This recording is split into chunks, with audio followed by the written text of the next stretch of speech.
నందమూరి బాలకృష్ణ హీరోగా బాబీ దర్శకత్వంలో తెరకెక్కుతున్న లేటెస్ట్ మూవీ డాకు మహారాజ్.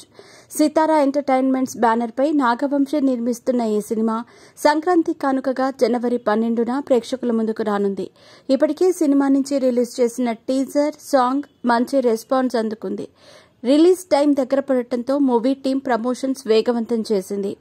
అందులో భాగంగానే తాజాగా చిత్ర బృందం ప్రెస్ మీట్ పెట్టారు. ఇందులో నిర్మాత నాగవంశీ సినిమాకు సంబంధించి పలు ఈవెంట్స్ ని గ్రాండ్ గా ప్లాన్ చేస్తున్నట్టు చెప్పారు. అంతేకాకుండా Daaku Maharaj pre release event ను ఆంధ్రాలో నిర్వహించనున్నట్టు వెల్లడించారు. అయితే ప్రీ రిలీజ్ ఈవెంట్ కు జూనియర్ ఎన్టీఆర్ ను తీసుకొచ్చే ఆలోచనలో ఉన్నారట మేకర్స్. ముఖ్యంగా నాగవంశీ ఎలాగైనా తారక్ ను ఒప్పించి ఈ ఈవెంట్ కి తీసుకురావాలని ప్లాన్ చేస్తున్నారట. నాగవంశీతో ఎన్టీఆర్ కు మంచి బాండింగ్ ఉంది. సో అతను అడిగితే తారక్ కాదనడు. అంటే బాబాయ్ ఈవెంట్ కి అబ్బాయి ఖచ్చితంగా వెళ్లే ఛాన్స్ ఉన్నట్టు ఇండస్ట్రీ సర్కిల్స్ లో టాక్ నడుస్తోంది. బాలయ్య ఎన్టీఆర్ ఒకే వేదికపై కనిపించి చాలా కాలం అవుతుంది. నాగవంశీ ప్రయత్నం ఫలిస్తే మళ్లీ నందమూరి హీరోలను ఒకే వేదికపై చూడొచ్చు. అదే జరిగితే ఫ్యాన్స్ కి పండగే అని చెప్పొచ్చు.